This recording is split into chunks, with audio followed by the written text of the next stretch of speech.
is the book of Habakkuk, chapter 2, starting at verse 1, and it reads,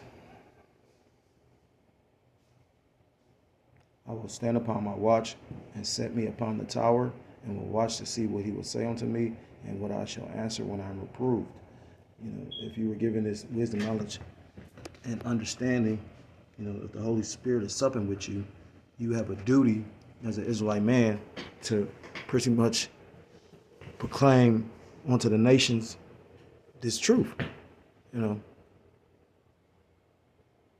Scriptures talk about being a watchman. What's that? Ezekiel chapter 3. Isaiah chapter 62 talks about the Lord having watchmen that will never hold their peace.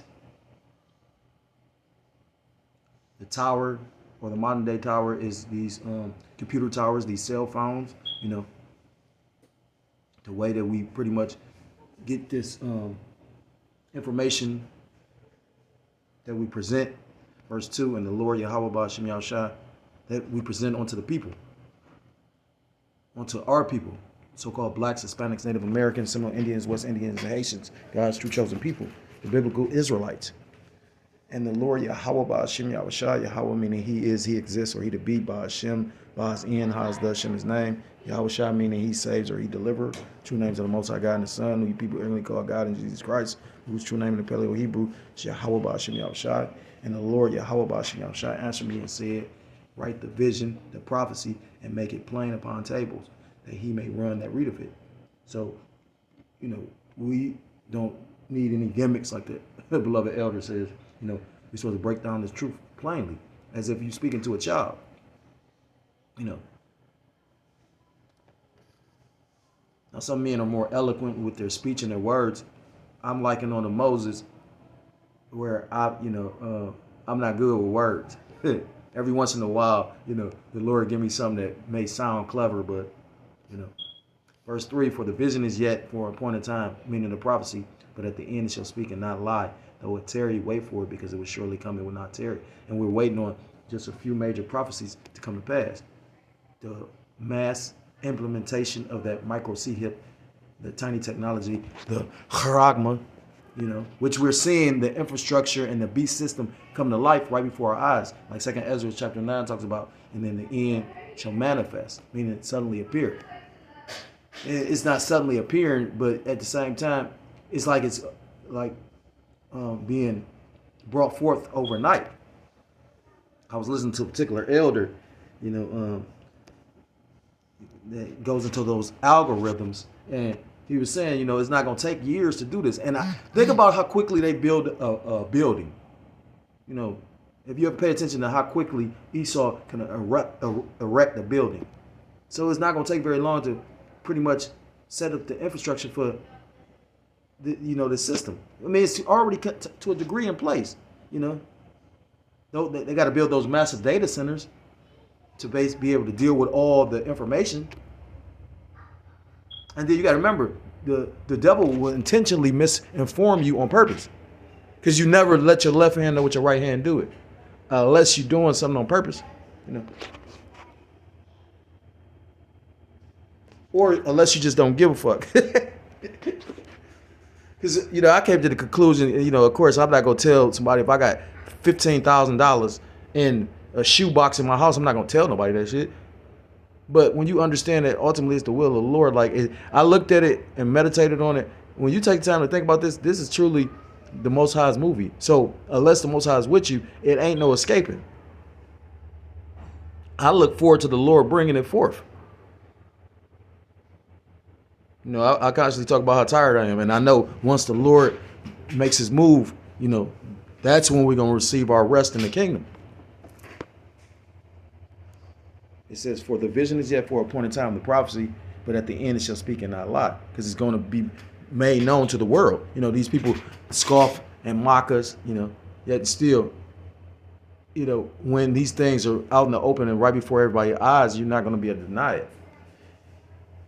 But at the end it shall speak and not lie, though it tarry, wait for it, because it will surely come, it will not tarry. In the past it seemed like, I remember brothers saying that. In the past, it seemed like, the prophecies would start, stop, start, stop, start, stop. Now, all I'm hearing is brethren talking about how there's so much going on, you can't keep up. And that's truly the case. The Lord is fanning his hand at this place because he's about to take this bitch, this whore, this harlot down. Verse 4, behold, his soul which is lifted up is not upright in him, but the just shall live by his faith. Verse 5, yea, also because he transgressed by wine. Who is the he? He is a proud man. Who is the he? Neither keepeth at home, who enlargeth his desires hell. The he is this so-called white man, the red Hebrew Edomite, Ishar.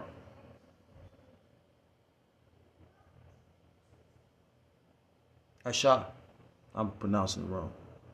Esau, Idawam, Edom, Wasted the way is he, because he lacks melanin.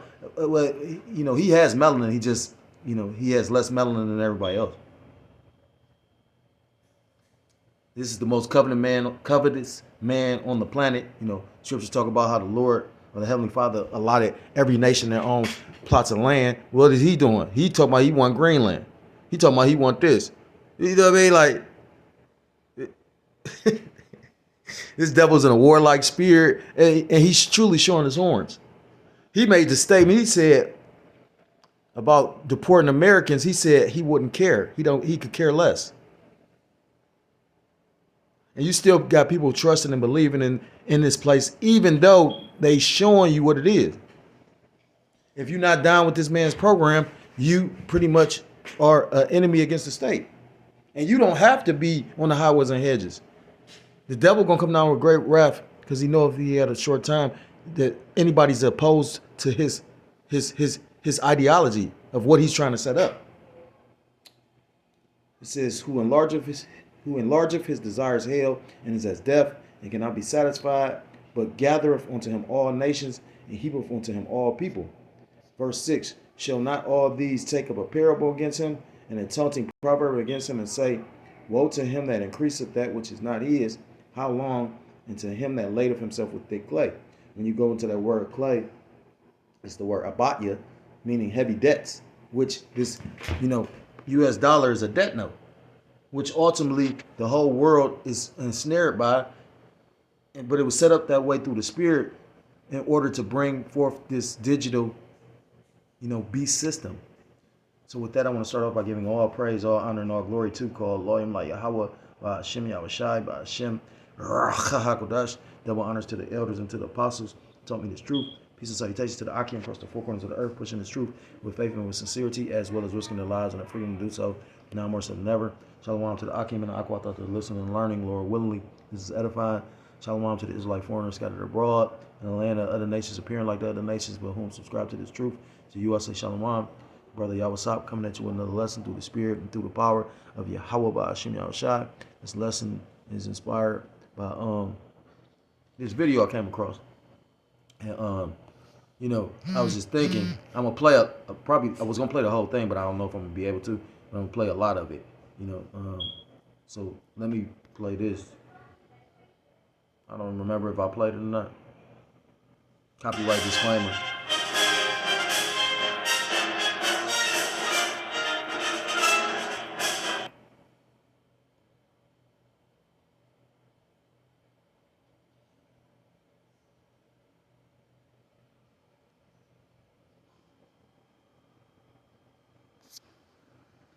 And the U.S. dollar, one of the most powerful. Now it says, what if the dollar crashed overnight, day by day? So this is going to be a breakdown of if the dollar crashed. And the scriptures talk about, it's prophesied, that's a prophecy where the money is, the money's going to crash. The money going to fail. Which it failed in ancient Egypt and it's going to fail again. I'm going to get both of them scriptures real quick. It's not a very long video. I think it's like 15 minutes. But, I watched like maybe 8 minutes of it, and pretty much it's interesting, because people don't actually understand the step-by-step what's all going to take place. Nobody's actually, older generations went through, when the stock market crashed back during the Great Depression. And you got to understand this devil does things in cycles, Like when you go back to the ancient, the tariffs that they did back during who was that, Taft? I forgot what president. When he first started coming with the tariffs, I did a lesson on it. I researched it, but my memory real bad. Point being, history repeats itself, and the devil, if it works, the devil doesn't really switch up. Because the people are so dumbed down, they don't really even consider or think. But a lot of social programs were started based on the Great Depression, and if it's a great crashing of the markets and the money fails this time, they're going to be able to move forth and bring forth huge change, just like they did before. So this is the book of Zephaniah. Bear with me. I probably got to get a larger print Bible. This is the book of Zephaniah, chapter 1.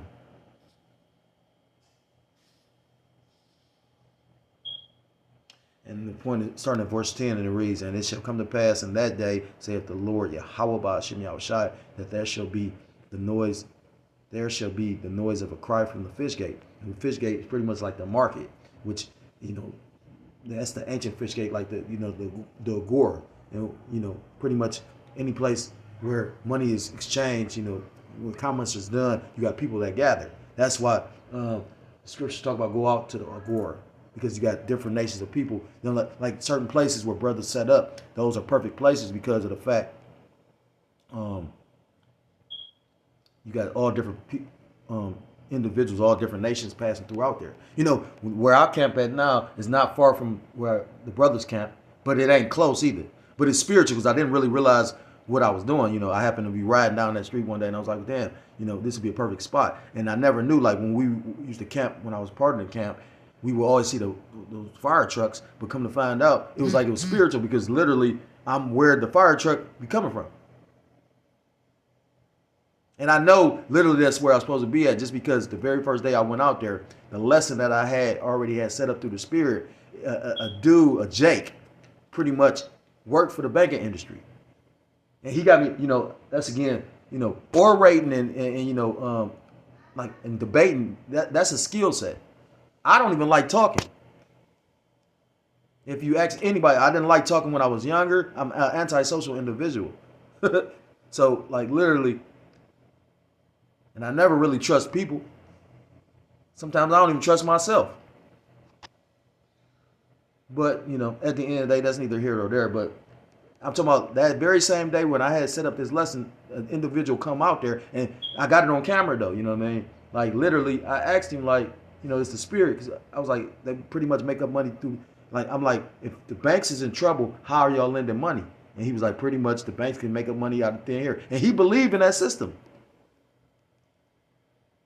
You know what I mean? Until that shit crashed. Because that system was designed to crash in order to bring in the system that they were building up right before your eyes. It says that there shall be the noise of a cry from the fish gate. So you can liken that onto the stock market today, and a howling from the second, and a great crashing from the hills, which hills represent lower governments. Mountains represent, big governments, and hills represent smaller governments. How ye inhabitants of Mektesh, which was a merchant city, for all the merchant people are cut down, all that bear silver are cut off. Verse 12, and it shall come to pass at that time that I will search Jerusalem with candles and punish the men that are settled on their leads, that they say in their heart, the Lord Yahweh Ba'ashem Yahushai will not do good, neither will he do evil. You got people that really, especially 2/3 of our nation, that really don't remember to fear Yahweh Ba'ashem Yahushai. But they will. I notice a lot of brothers is in the spirit, the Lord about to fuck people up, and you can just see it. He giving them over to their wickedness. You know how you know that? Because we still, out on the highways and hedges, and we still telling our people to repent. And Jake bucking up even more. Now I've heard brothers say that it seemed like Jake asking questions, or Jake being a little bit more not scoffing as much. But then I've heard brothers say how literally you got people being more demonic. And that's all being recorded. Verse 13, therefore their goods shall become a booty, and their houses a desolation. They shall also build houses, but not inhabit them, and they shall plant vineyards, but not drink the wine thereof. Verse 14, the great day of the Lord Yahweh Ba'ashim Yahushua is near. It is near, and hasteneth greatly, even the voice of the day of the Lord Yahweh Ba'ashim Yahushua. The mighty man shall cry there bitterly. That day is a day of wrath, a day of trouble and distress, a day of wasteness and desolation, a day of darkness and gloominess, a day of clouds and thick darkness. You know, and it talks about in First Thessalonians about how they're gonna say peace and safety, and then sudden destruction shall come upon them. You know, because it's gonna catch people unawares, and that's that darkness. You know, because the scriptures talk about in the book of Deuteronomy how they're gonna grope around and grope around in darkness, roughly paraphrased, not knowing. You know, that's part of the curses. Like blind men, you know, with all these things taking place, but because they don't have the spiritual salve, so like I said, the spiritual eye salve, being that the Holy Spirit ain't supping with them, you know, because the Lord, the Heavenly Father, Yahweh Ba'ashim Yahushua doesn't want them. They don't see what we see coming down the pipe. You got people, you know, it's funny too, because right now, you know, these businessmen are shrewd, you know, like literally, this man played with them about that stimulus check for all these years, and now he's considering, oh yeah, we'll send him some money just to appease the people, and niggas gonna be content with that. Although money, the economy just checked. I mean, you know, the prices of goods just went up. I went to the grocery store yesterday. Well, I went today, Salaki. I went to the grocery store today. I forgot that. I went to the grocery store today, and the price of shit just went up. It's a pack of lunch meat that I buy for my children. It's a nice amount of, you know, turkey inside this pack. When I first started buying the pack was $5.29. I'll never forget. I went today to shit $9. And everything went up. If it was just a quarter to 50 cents to some shit went up dollars. So wait till after this quarter, because inflation is and then he's playing with the inflation. He keep on giving more countries, you know, he just hit Canada with like a 30% tariff at his whim. So you don't think this is going to affect the markets? And he's talking about how the tariffs is actually doing the economy justice and making the, you know, our economy stronger, while you got analysts that's sitting up there saying the economy is fucked up. That's what scripture says, never trust thine enemy. And you're going to have people still cheering and clapping and, you know, because they, you know, spiritually discern that they not even recognizing that this man is bringing, you know, pretty much doing the bidding of the elite and about to bring forth that beast system. Verse 16, a day of the trumpet and alarm against the fenced cities and against the high towers. Verse 17, and I will bring distress upon men that they shall walk like blind men, because they have sinned against the Lord Yahweh Ba'ashim Yahushua. And their blood shall be poured out as dust, and their flesh as the dung. Neither their silver nor their gold shall be able to deliver them in the day of the Lord's wrath, but the whole land shall be devoured by the fire of his jealousy, for he shall make even a speeding riddance of all them that dwell in the land, which is Babylon the Great, aka America. The Lord going to utterly destroy this place. Only thing that's going to dwell here is those desert creatures. It tells you in the book of Ezekiel, I think chapter 7, they shall cast their silver and gold in the streets. It tells you in Proverbs that silver and gold doesn't deliver riches profit not in the day of wrath, but I think it's like Proverbs 11. It say riches profit not in the day of wrath, but righteousness deliver unto death, roughly paraphrased. So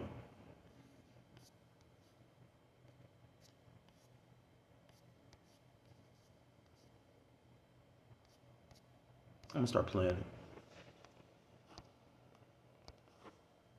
Powerful currencies on Earth has suddenly collapsed. Overnight, stores are shuttered, ATMs are empty, and your life savings is completely worthless. The dollar isn't just America's currency, it's the backbone of global trade. If it crashes, the effects won't stop at US borders. They will ripple across the entire planet. But would this lead to chaos in the streets or a slow economic unraveling?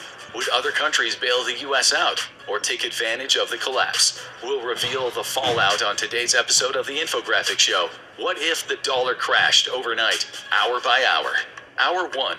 As his alarm goes off, Jeff doesn't realize that the world he's waking up to isn't the one he remembers. It's not even the same one he fell asleep in the night before. He checks his phone and is greeted by a slew of missed calls, urgent messages from friends and family. Mixed along with them are breaking news alerts. His brain is still in the process of rebooting after a long night. Then he reads a headline that sums it all up.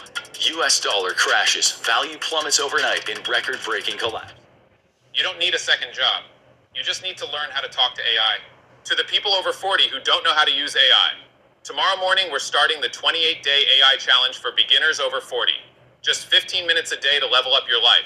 In 1 week, you'll feel unstoppable. In 2 weeks, you'll have your strategy. In 3 weeks, you'll wonder why you didn't start sooner. Tap to the screen to join us.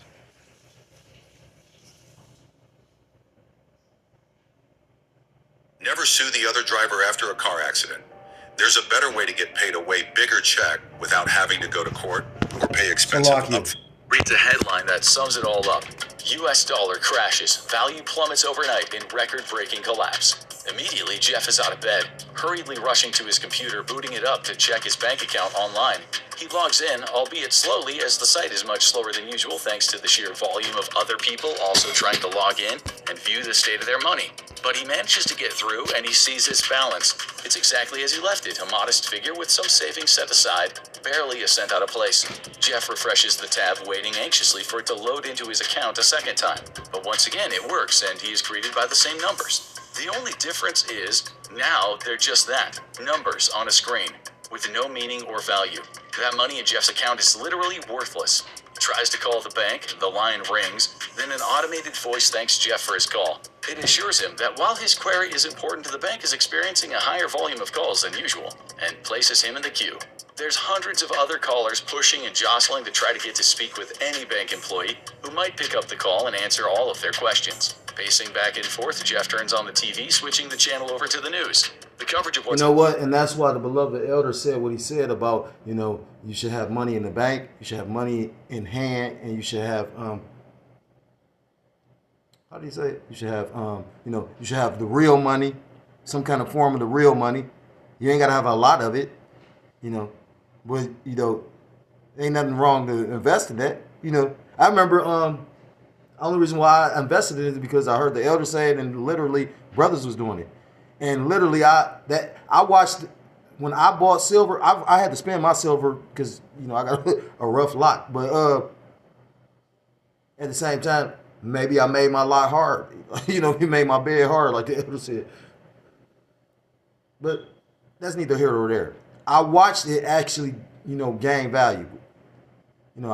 I think at that time we was buying rounds for like 21, 22.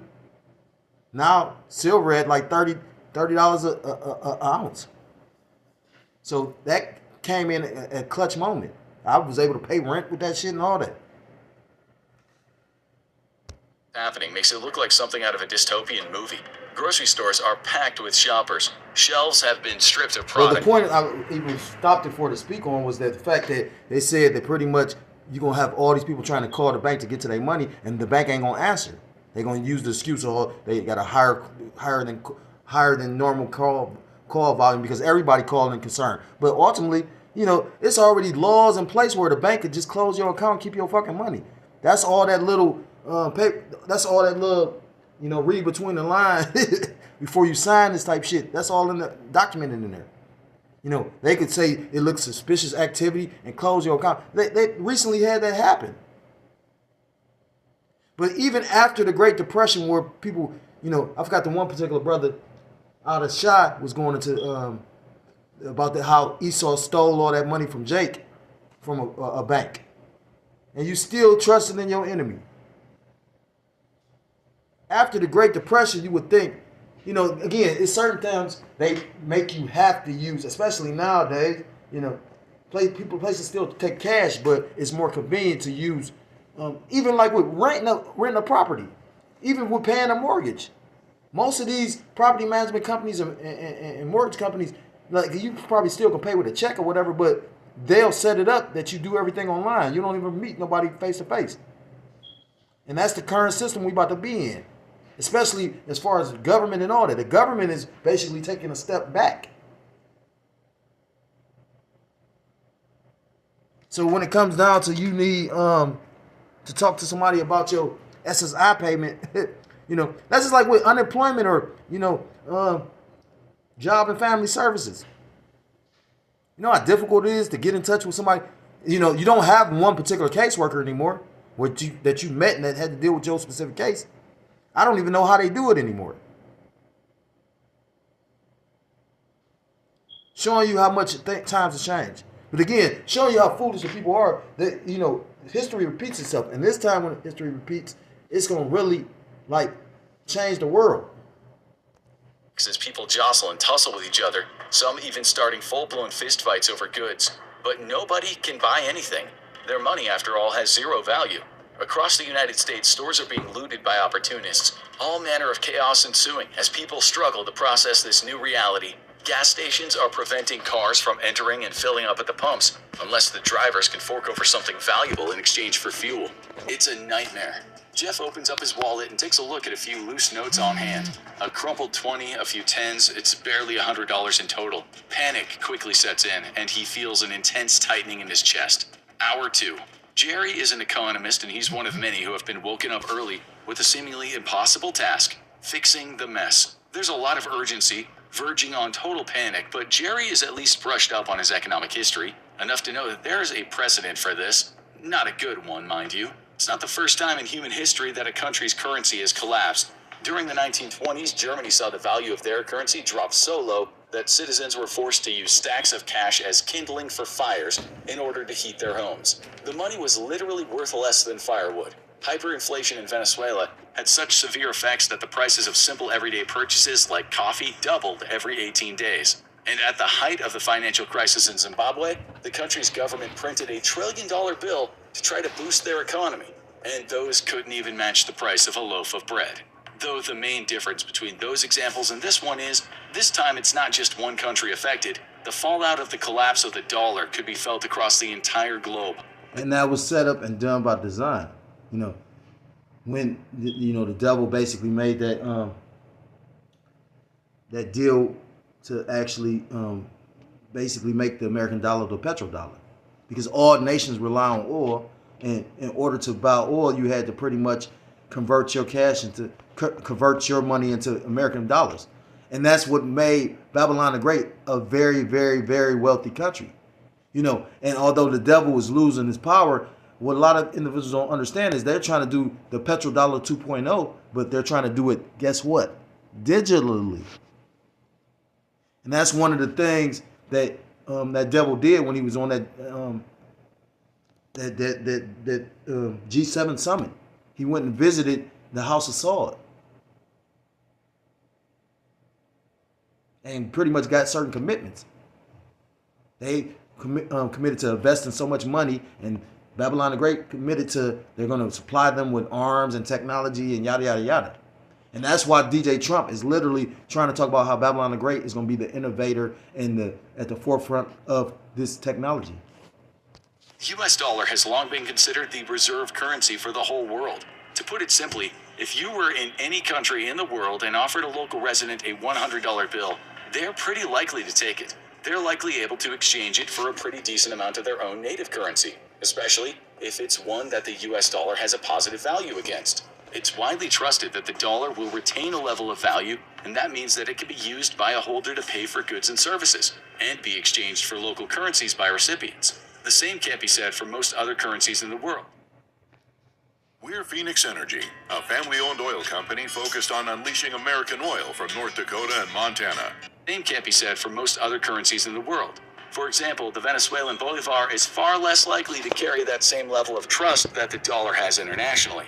A huge part of the reason the United States dollar has retained so much trust as an international reserve currency is largely because it's never been canceled. For the citizens of many countries around the world, it's not uncommon to one day wake up and find the value of your local currency has dropped dramatically. Plenty of currencies have also been devalued over the last decade. There's the Turkish lira, the Argentine peso, pounds from Syria, Egypt, and Lebanon, the Iranian rial, and of course the aforementioned Venezuelan bolivar. Since the end of the Second World War, though, the dollar has avoided the fate of these other currencies, becoming the most widely used currency, especially for international trade. Back then, the value of the dollar was backed by the US government with gold. Using what was known as the Bretton Woods system, the gold was valued at around $35 per ounce. Having a stable value affixed to the dollar meant that the demand for US dollars increased. Even after the Bretton Woods system collapsed in 1971, the dollar remained trusted as the world's reserve currency. And ever since, there's not really been a viable alternative to it, which is why it's seen such continued widespread use into the modern day. It's been the stable foundation underneath global trade, economic expansion, and investment. And 2 hours ago, that foundation was the rug that just got pulled out from underneath almost every major industry in the world. So the likes of Jerry and his economist buddies are left trying to catch as many of the falling pieces of the tumbling structure that is collapsing on top of their heads, while also trying to determine just what can even be done about this whole situation. Needless to say, things have been looking dire from the second the dollar's value dropped to zero. Jerry's gonna have a heck of a time trying to figure out some way to get back on track, providing society hasn't collapsed entirely by lunchtime. Does anyone still get a lunch break if the money they're working to earn is worthless? Do they even bother showing up for work? Can any society even function normally during a crisis like this? Well, that's what someone else is trying to ensure. Hour 3. A gaggle of suited men and women rush through narrow corridors, hallways only ever seen by state officials and government insiders. Everyone is rushing to be somewhere, to hand some document to someone else, who will inevitably bring it before the state governor, Governor Jed. As the leader of the state's government executive branch, everyone from city mayors to average constituents are all looking to Jed for answers, and he doesn't have any of them. All Jed can focus on is maintaining order. Meanwhile, the state senator and other representatives higher up the governmental ladder can try to figure out how to move forward. Jed gets his assistants to draft up a statement to the public, assuring his constituents that the government, at both the state and federal levels, are trying to solve this crisis as quickly as they can. The US dollar isn't immune to collapsing, and it's likely that a number of factors have caused its value to drop. In a world after the 2019 COVID pandemic, the national debt of the United States has been under intense strain. As of April 2025, the US national debt has soared past $31 trillion, and it's still climbing. The COVID-19 pandemic only made things worse as the government pumped trillions into stimulus packages and emergency spending. The impact of this, combined with the liability of worsening national debt, could have been just two of the factors that contributed to the devastating decline of the dollar's value. Add to that the rise in interest rates, which, if they continue to rise, could make it more expensive for the US to borrow money from other countries. This would either lead to a default on their debt or force the US government to cut its spending. In either case, this would have a negative impact on the economy as a result. The same can be said for inflation, which has been consistently growing, and the higher it gets, the more it erodes the value of the dollar, making it less trustworthy as the world's reserve currency.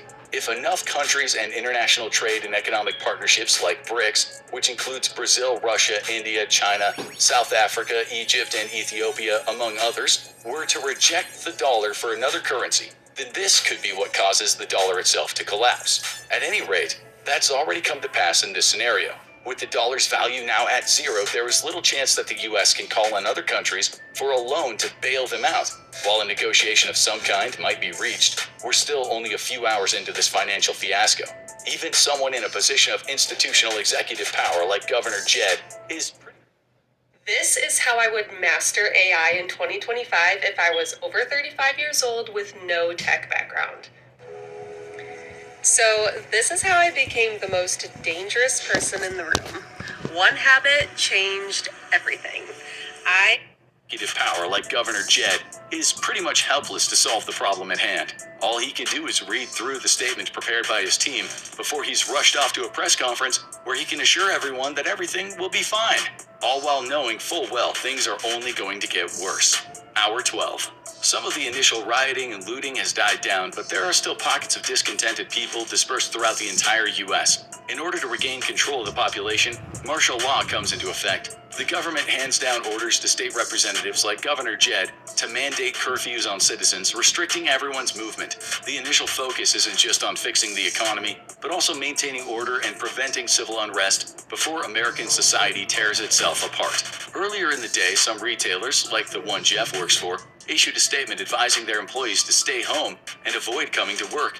Businesses all across the country grind to an unexpected halt. After all, how can they afford to have anyone come into work if they're being paid a valueless currency? But for average workers like Jeff, it's hardly comforting being given this extra time off. There's worries over how they'll pay their bills and rent, and all that anyone will officially say is that nobody should panic and they're trying to solve the problem. Not even a full day into this crisis, and the economy is already in a wreck. The decline in the dollar's value has already had catastrophic consequences on the 1920s Germany, which was drowning in debt following the First World War. In an attempt to pay off its debt, most of which was reparations to other countries, the German government came up with what seemed like a perfect solution: just print more money. But this caused the value of the German mark to collapse, much like in this scenario with the dollar. In fact, a similar drop in the dollar's value was seen during the pandemic, where the US government attempted to boost the economy by printing more money. Back in Germany, this led to average citizens hauling wheelbarrows full of money just to buy a loaf of bread. It's not dissimilar from what's now facing the citizens of the US after the collapse of their dollar. Before, anyone could just head to the supermarket, grab a gallon of milk, tap their debit card or Apple Pay, and be automatically charged for the goods. But now the businesses that have kept their cashiers working don't even know if they can accept dollars anymore. Most consumers are scrambling to offer whatever they have on hand in order to trade for canned food, batteries, bottles of water, desperately trying to make sure they have the basic essentials handy. If Jeff had been brave enough to show up to work, he would have immediately heard a difference in the store. The registers aren't beeping. Instead, the sounds of arguing customers, haggling, or even verbally abusing employees has drowned out all other noise. Hardly a new phenomenon, but this time it is different. This affects everyone. The same effects are felt at gas stations, with queues stretching down multiple streets to fill up their cars. But with a currency that's collapsing, how do you even price a commodity like gasoline? Ordinary people spend the first half of the day in a blind panic, realizing that their credit cards, all of the change in their wallets, have all just become useless objects. Hour 48. With every passing day, every aspect of modern life seems to be rapidly unraveling. All the recognizable structures and transactions that make up American society can't be conducted. Employers can't pay their workers the wages they're owed, and in turn, those ordinary working people can't afford to pay their bills. Meanwhile, the likes of Governor Jed are still none the wiser as to how to proceed. With no way of paying them, there's been little hope of mobilizing the state's various police departments to maintain law and order. The majority of those who are willing to work pro bono are a little too excited about a potentially lawless state, making their response to both opportunistic looters and peaceful protesters similarly overzealous. The actions of those who have injured innocent people have been condemned by Governor Jed, but as ever, there are some staunch vocal voices that want to praise such violent reactions to an unprecedented situation. Naturally, Jed can't please everyone. In a time of crisis like this, all eyes are turning to the local and federal government for answers. The people above the state governor, like Congress and the Senate, have spent the past 2 days scrambling to retake control. But how are they supposed to fix this? The regular folks who still had TVs watched the president make an address, standing at a podium in front of a hastily thrown together press conference with U.S. flags in the background. The president and their economic advisors all assured the people that they were doing everything in their power to stabilize the situation, whatever that means. Throughout the early hours of the crisis, emergency measures were being discussed, but naturally there was little other countries could do to bail the U.S. out of the situation straight away. So apparently I'm not 23 years old, I'm 13. I got my blood tested and got a few of my results back from Function Health. U.S. out of the situation straight away. The decline in the dollar's value didn't just mean the average American's money was worthless, but it also prevented the U.S. from borrowing money from other nations. After all, how are they going to pay back a massive loan to another country and their taxpayers if the currency remains valueless? But while the economic consequences were bad enough, the lasting damage of the dollar crashing would also be felt in more ways than just financial. A fiasco like this really isn't a good look for the US, and the decline of the dollar could end up weakening their influence on the world stage. It would also give other countries cause to lose faith in the American government to handle themselves. With the dollar no longer holding value, it's not likely to stay the world's reserve currency, if it had even held on to that status at this point. Back during their economic crisis, Venezuela's bolivar had devalued to the point where it was worth less than toilet paper. A weak dollar can mean the same for the U.S. economy. Given the far-reaching consequences, other nations might step in hoping to stabilize the situation and help restore the dollar.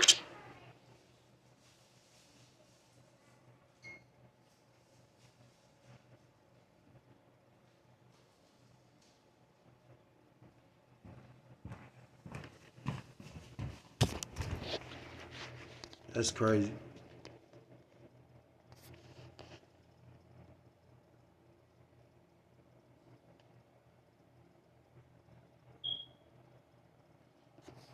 I'll bring out some scripture since it just started doing this out of the blue. So ultimately, it's set up for this system to fail in order for The US dollar, one of the most powerful currencies on earth, has suddenly for collapsed. us, in order for us to be tested to that hour of temptation.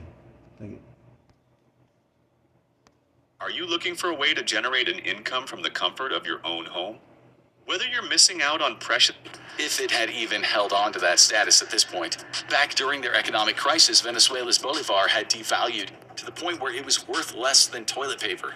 A weak dollar could mean the same for the U.S. economy. Given the far-reaching consequences, other nations might step in hoping to stabilize the situation and help restore the dollar's value. But this uncertainty could just as easily push them in the opposite direction. Faced with potential economic fallout, countries might choose isolation over cooperation, pulling back on trade not only with the US but with each other. The result would be a fractured global economy. While international help is unlikely, the US government's response isn't going to be one that favors its citizens either. Back in the 1930s, during the Great Depression, President Franklin D. Roosevelt signed the Gold Reserve Act of 1934, making it illegal for private US citizens to own gold. The government needed every ounce of gold they could get their hand. You heard what they just said? So, in actuality, you ain't free here.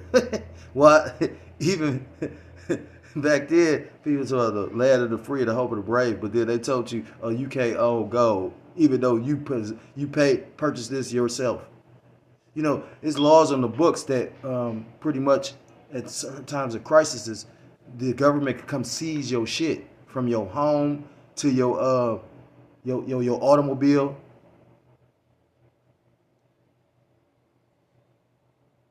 And this devil is about to come down with great wrath. He's about to show you them horns. On in order to stabilize the value of the dollar. Jerry is worried that it is entirely possible the present U.S. government might try to seize some similar tangible asset like gold or silver, anything that its citizens have been holding up. And it's funny too, because think about it. You had Costco and these different market chains, these huge corporations like Walmart, but I know Costco was selling gold. And when you make purchases, especially with a credit card, that's what's the word? That's a trackable, traceable transaction. Your name is on there, what you purchased, and all that. So they know more than, because $2,000, most people don't got $2,000, $3,000 in hand. They're using credit cards. I guarantee you, most people purchase those gold bars with credit cards. So now it's a record of who has them. And if the government can just seize your shit, I would be surprised, because all these mega corporations are in bed with the government. In the event of a financial meltdown exactly like this, they'd also likely freeze all bank accounts in order to prevent people from making mass withdrawals. Alternatively, the Your money ain't even your money. Still think it's a game? government might be looking at introducing price controls. And again, when you go into the fine print of when you open up a bank account, that's why, it's more convenient, and some places only allow you to be able to pay your rent online, like some places only pretty much rent to Section 8, people that receive Section 8. But again, that's why I don't keep very much money in the bank. I keep it, I accumulate it when it's time to pay the rent, but otherwise, because they could just take your money at any time, And like I said, the elder always said, keep money in the bank, keep money in hand, and then make sure you got some real money. And other businesses from price gouging. But despite all the uncertainty, the average person knows they'll have to adapt to survive. And after all, the dollar crashing has acted as a mass equalizer. Everyone is in the same boat now. It's possible that in order to get by, citizens like Jeff might revert back to age-old methods like bartering in order to exchange goods. Neighbors with a surplus of firewood might trade that for canned food, so that those with more cans are able to heat their homes. Same could start to apply for services too. Builders and other tradesmen could help repair any damage to someone else's house in exchange for water. It seems archaic using a system like this, maybe even idealist to expect some people to get along well enough for bartering to become a viable system. But in a world where the dollar crashed overnight, it would become the most reliable way to survive. At the very least, people would be able to make it through the day by trading goods and services, at least until the dollar regains its value. If it That's a positive. You heard me say if it ever does. ever does. If things really go south, So, but what he didn't mention was, well, he touched on it, but ultimately, a lot of people are going to be deleted. Because the nature of Babylon the Great is just like my man, the Joker, said, these civilized people are going to eat each other. So, and that's what they get for trusting in this weak-ass, evil-ass system. This is the book of James, chapter 5 and verse 1, and it reads, "Go to now, ye rich men, weep and howl for your miseries that shall come upon you." Verse 2, "Your riches are corrupted, and your garments are moth-eaten. Your gold and your silver is cankered, and the rust of them shall be a witness against you, and shall eat your flesh as it were fire. Ye have heaped treasure together for the last days." And we watching in these last days, how the money is pretty much worthless because inflation is kicking in. Like I said, just today, the price of the food, and I went to 3 stores because normally, like I said, I would go to the meat market, but as of lately, I ain't been having to. But I went to little grocery stores. But I went to 2, so I had to go get some from my dogs. But so that's the 3rd store. But like I said again, both stores, the prices of goods went up. Now, certain stores, especially like in Jake neighborhood, they trying to work with you. So, like literally, I saw a steak in there, and I'm thinking the steak would have went up, but the steak wasn't that expensive. It was a little bit over $10, but it wasn't a big cut of steak either. It wasn't a T-bone or nothing like that. It was like a round chuck. You know what I mean? But I see the price of goods there go up. So yeah. But I'm talking about this is Aldi's and shit went up. Like I said, that lunch meat that I got, that shit it was $5 when I first got hip to it, and now that shit $9. So this money, because this system is corrupt. It's the scriptures talk about a false balance is abomination to the Lord. This monetary system is a false system. You got to take the time to think about it. The bank lends you money that doesn't really exist. It's all made up. But then if you default on the loan that they gave you, they can actually come get something that's tangible that you own. That's why you might need a cosigner, or you might need some collateral. It's the book of Genesis. I was just listening to the particular brother from the brothers from New Jersey, and he was going into that, taking out a loan. And I was going to try to get a house thinking, well, shit, that might bring the rent down.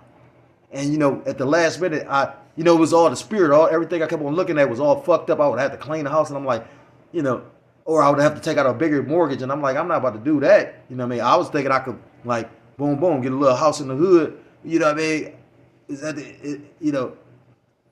you stay to yourself in the hood, you should be cool. Crime just ain't, niggas in the hood know what to do and what not to do. Yeah, you the new guy there, so yeah, they watching you, trying to figure you out, but for the most part, motherfuckers, it don't be like, it's more crime written, but like I said again, it's crime written in the suburbs. You know what I mean? More drugs get done in the suburbs than they do in the fucking ghetto. And that's a fact. Even Godfrey just said it. He said, my Edomite friends literally always on fucking drugs, looking for drugs. And not doing just no weed. They doing meth and shit like that. All these stereotypes, everything upside down.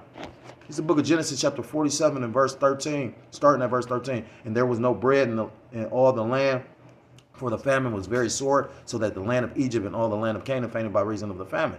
So basically Egypt was the land, all the surrounding lands didn't have food at that time. Egypt had food, and it was all based on that vision that Joseph was given, and he gave to the Pharaoh. And basically, because the Lord gave him that vision, it was going to be 7 years. Well, I forgot exactly how many years, but it was going to be so many years of, the Lord was going to give overabundance of crops. And it was going to be 7 years of, where it was gonna barely get by. So pretty much he gave him the game. He said, the years that you got much, you're gonna take that stuff and store that shit up. So ultimately it show you how cold the Lord is, because ultimately that's how Joseph and his family was reunited, because his father didn't know where he was at. But being that the Lord set it up where he had to come to that land, the Lord cold, man. Genesis chapter 47, verse 14. And Joseph gathered up all the money that was found in the land of Egypt and in the land of Canaan for the corn which they brought. And Joseph brought the money into Pharaoh's house. Verse 15. And when the money failed in the land of Egypt and in the land of Canaan, all the Egyptians came unto Joseph and said, give us bread, for why should we die in thy presence? For the money faileth. And basically, again, this devil, if it works, he's going to utilize it. If it's, that saying, if it's not broke, why fix it? You know what I mean? So, ultimately, this is, the modern day Egypt, a place of bondage, Mizraim. And, pretty much they trying to put you in servitude again, put that digital all in you, because they about to make the economy so fucked up. And the scriptures say, woe to them that go down to Egypt for help, but they making life so hard to make you have to go down to help.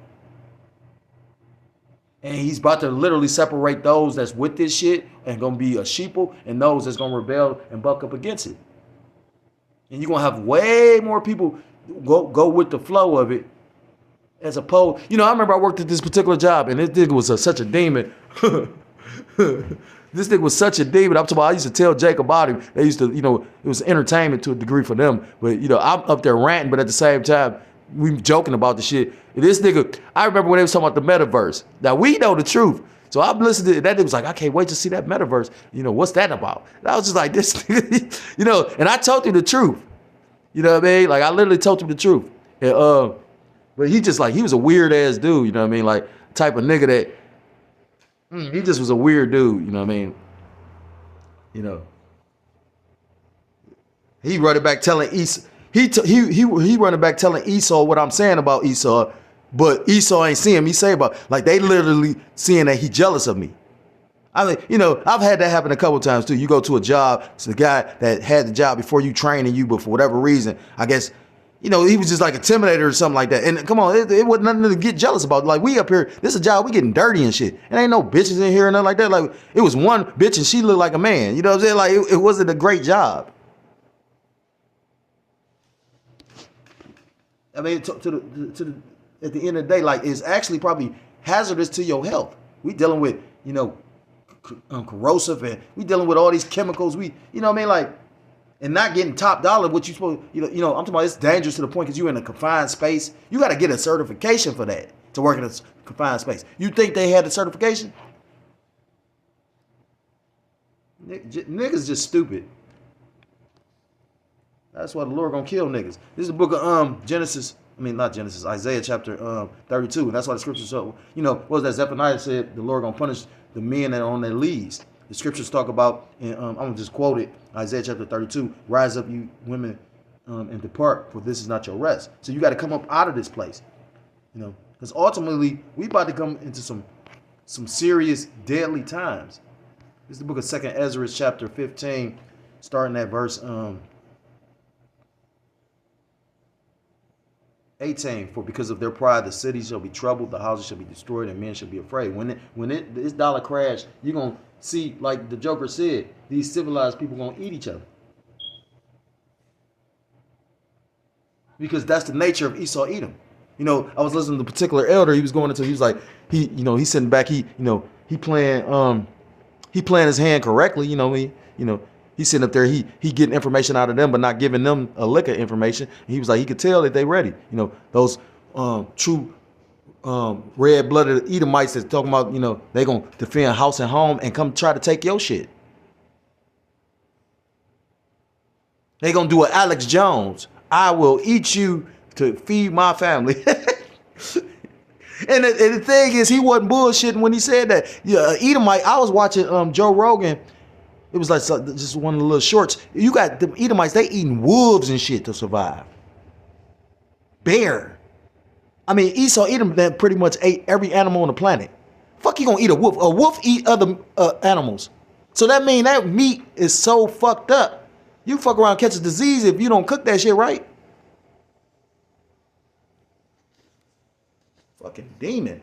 Verse 19, a man shall have no pity upon his neighbor, but shall destroy their houses with the sword, which is the modern day gun, and spoil their goods because of the lack of bread and for great tribulation. When the money stops, these people are going to be in the mindset of monopoly. You know, it's all about me. Take yours to get mine. You know what I mean? Cutthroat season. Cutthroat city.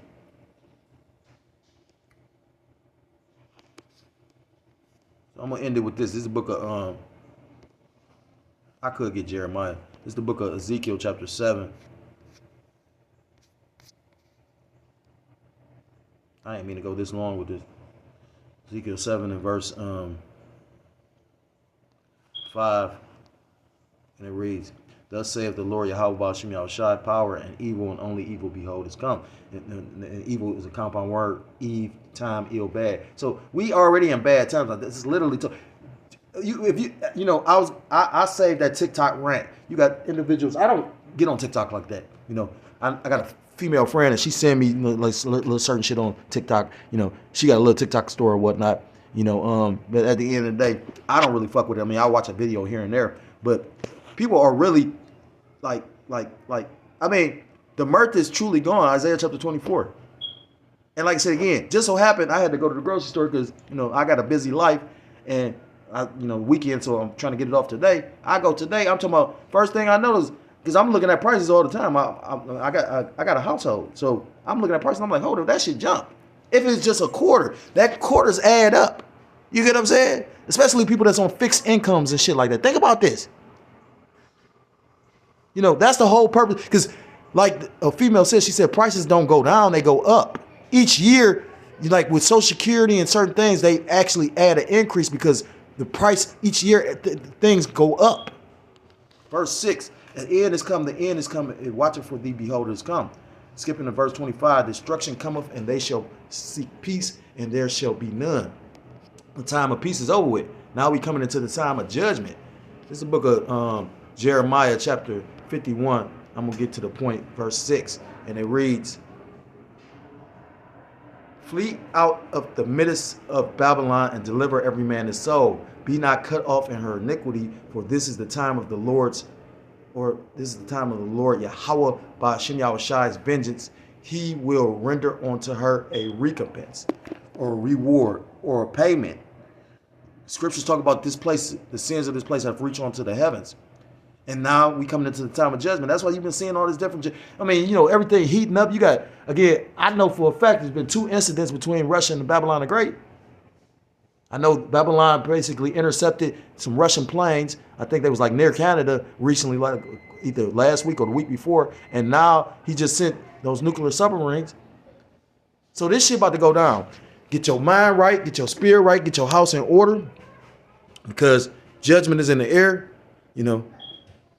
If you're so-called Black, Hispanic, Native American, Seminole Indian, West Indian, or Haitian, I implore you to come back to the law, statutes, and commandments of your power, whose true name in the Paleo-Hebrew is Yahweh Ba'ashem Yahushai, or you will be destroyed. And with that, I want to give all praise, all honor, and all glory to called Loyim La Yahweh Ba'ashem Yahushai Ba'ashem Rakha HaKodash. Double honors to the elders and to the apostles that taught me this truth. Peace and salutations to the Akim across the 4 corners of the earth, pushing this truth with faith and with sincerity, as well as risking their lives and the freedom to do so, now more so than ever. Shalom to the Akim and the Akwat out there listening and learning. Lord willingly, this is edifying. Shalom to the Israelite foreigners scattered abroad in the land of other nations, appearing like the other nations, but subscribing to this truth. To you, I say shalom. Till next time, Lord willingly, shalom, shalom. Kwan Yashar Allah, and Wath Lababal.